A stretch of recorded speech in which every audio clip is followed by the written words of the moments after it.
In the shimmering world of European royalty, where tradition dances with modern scrutiny, few stories have ignited as much curiosity, speculation, and heartache as the deeply personal and increasingly public tale of King Frederik X and Queen Mary of Denmark. Once heralded as a fairy tale love story, an Australian commoner falling in love with a European prince, their union symbolized hope, resilience, and romance. But in the echoing halls of Amalienborg Palace and beyond the royal gates of Copenhagen, unsettling whispers have grown louder, sparked by one undeniable incident: the controversial photos of King Frederik alongside the glamorous Mexican socialite, Genoveva Casanova.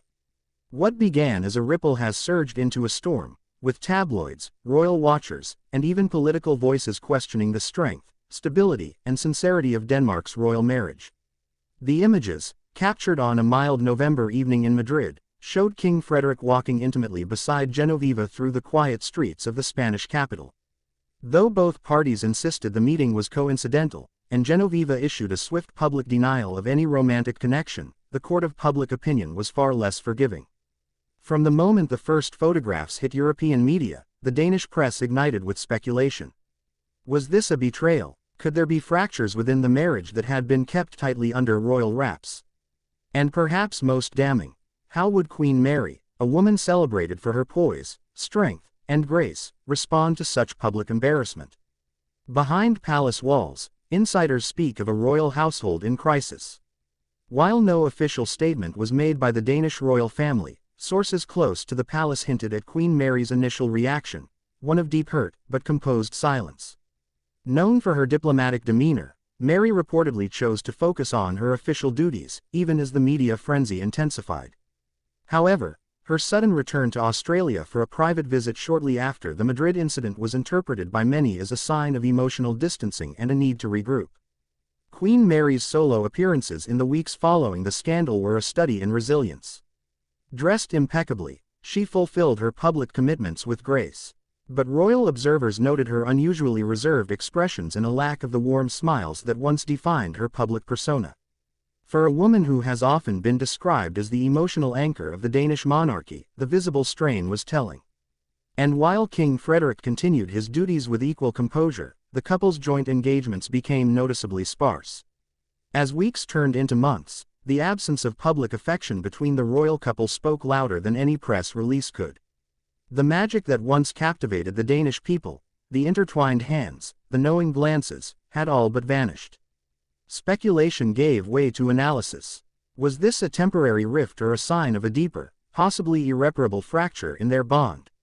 Journalists, biographers, and royal commentators began revisiting the royal couple's two-decade-long relationship.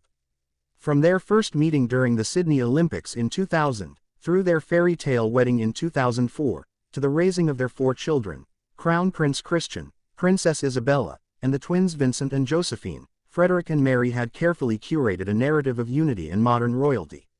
Their relationship, often hailed as one of Europe's strongest royal marriages, had become a model of compatibility between tradition and progress. Now, all of that stood in question. Insiders claim that tension had been simmering long before the Genoveva photos. Frederik's increasing number of solo outings, his preference for leisure in southern Europe, and Mary's growing focus on domestic social causes in Denmark had allegedly led to growing emotional distance. While such divergence is not uncommon in high-profile marriages, the royal context makes every personal movement political, every private decision subject to public dissection.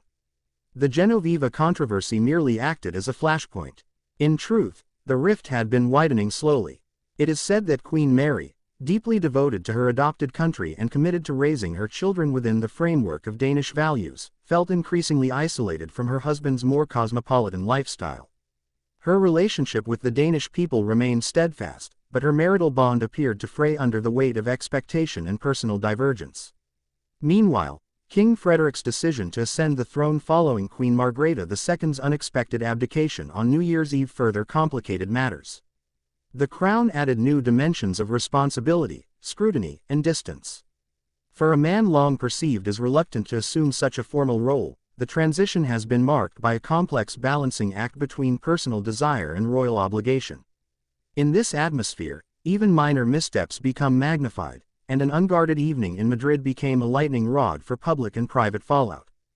Throughout this unfolding drama, one person remained conspicuously silent, Queen Mary herself. But her silence, far from implying submission, has spoken volumes. It has conveyed strength, control, and the dignity of a woman choosing not to air her pain publicly. Her decision to continue with solo appearances, to focus on her children's public roles, especially as Prince Christian began stepping into his own as future king, reveals a woman who prioritizes stability over spectacle. In contrast, King Frederik's attempts at reconciliation have been observed through subtle gestures. Royal watchers have noted his increasingly visible presence during family engagements and attempts to reconnect with his wife in public forums. But whether these efforts are received as genuine or performative remains a subject of fierce debate. The Danish public, traditionally respectful and restrained in their scrutiny of the royal family, now finds itself at a crossroads. For many, Queen Mary embodies the spirit of modern Denmark, resilient, elegant, and deeply empathetic.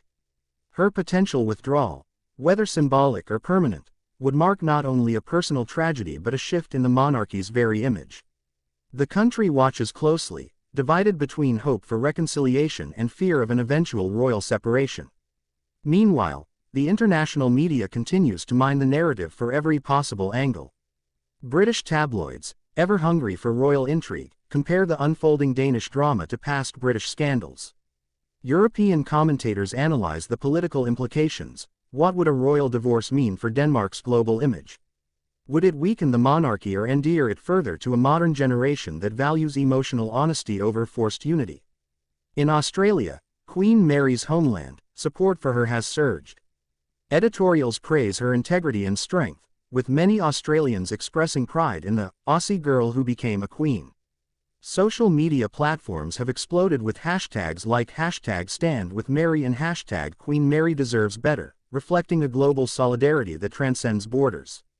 For Genoveva Casanova, the impact has been no less dramatic. A respected socialite and media figure in her own right, she has been forced into the eye of a storm she claims she never invited. Despite public denials and a temporary retreat from the spotlight, the damage to her reputation, particularly in Spain and Denmark, appears significant.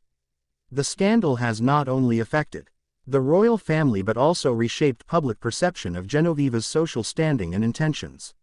Amidst all this, the children of King Frederik and Queen Mary remain the silent victims of a very public storm.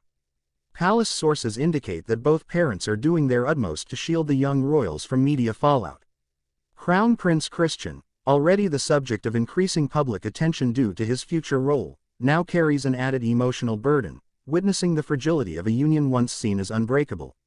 The monarchy, in its essence, is built on public trust. In times of scandal, it is not merely the individuals involved who are scrutinized, but the institution itself. Denmark now faces an era of emotional transparency, where the royal family is no longer immune to the messiness of human relationships. Whether King Frederik and Queen Mary choose to stay united for the sake of the crown or follow individual paths remains to be seen. What is certain is that this moment will redefine their legacy. Their story, part romance, part tragedy, part political parable, continues to evolve. It is a reminder that behind the tiaras and titles lie real people, real pain, and real decisions that echo beyond palace walls. In a world that increasingly values authenticity over ceremony, perhaps it is not the scandal but the response to it that will determine the future of the Danish monarchy.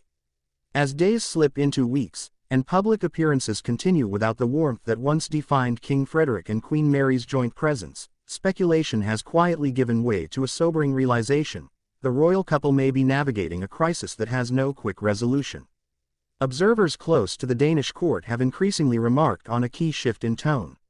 While earlier months saw a tightly controlled response, minimal communication, appearances kept brief and businesslike, more recent engagements have taken on a colder, more formal energy. The body language between Frederik and Mary, once open and intimate, has grown distant, marked by polite professionalism rather than the easy rapport that captured public imagination for over 2 decades. They walk beside each other, yes, but the emotional distance between them is becoming difficult to ignore. For Queen Mary, her personal evolution in recent months has been striking. Always admired for her dedication to her royal duties, she has intensified her public work, throwing herself deeper into causes that matter to the Danish people. From spearheading mental health initiatives to leading efforts to combat domestic violence, Mary is not retreating from her role. Instead, she seems to be redefining it. In her solitude, many see strength. She appears increasingly aware that her image now stands not only as a consort to a king but as a role model to women, balancing public expectation with private turmoil. Her supporters argue that Mary is reclaiming her narrative. Rather than being painted as the silent, sidelined royal wife, she has recast herself as a modern monarch in her own right, poised, deliberate, and in command of her voice, even if that voice remains publicly quiet for now. In fashion, in speech, and in demeanor, she exudes a calm resilience that has only deepened public admiration. Denmark, and indeed the world, watches her not with pity but with pride. Meanwhile, King Frederik finds himself in a far more precarious position. The pressures of newly minted kingship, combined with the public fallout from the Madrid incident, have placed him under unprecedented scrutiny. Even as he attempts to fulfill his royal responsibilities with gravitas, there's a sense among critics that he is struggling to reclaim the trust and admiration that once came effortlessly. He no longer enjoys the same buffer of privacy he once had as crown prince. Every handshake, every glance, every casual interaction is now dissected for meaning, weighed for sincerity. The court's inner circles, traditionally tight-lipped, are rumored to be divided on how best to move forward. Some advisors reportedly encourage a quiet reconciliation, away from the media glare, to preserve the stability of the monarchy.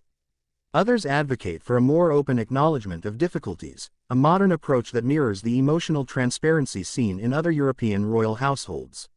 Whatever path the couple chooses, one truth remains inescapable: the Danish monarchy is at a turning point. What happens next, whether a public show of unity or a more formal acknowledgement of marital strain, will have lasting consequences not just for King Frederik and Queen Mary but for the future perception of royalty in Denmark.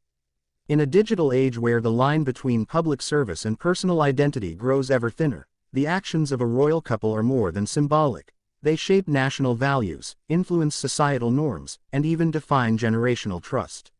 And so, as King Frederik and Queen Mary navigate the most challenging chapter of their reign, the world continues to watch, wait, and wonder: is this the beginning of an end, or the test that will ultimately make their love story even more profound? As we watch the drama unfold with bated breath, one question lingers in the hearts of millions: can love and duty coexist in a world where every private moment becomes public history? Don't forget to like, comment, share, and subscribe for more gripping royal updates and exclusive deep dives into the lives of the world's most captivating figures. What do you think the future holds for King Frederik and Queen Mary?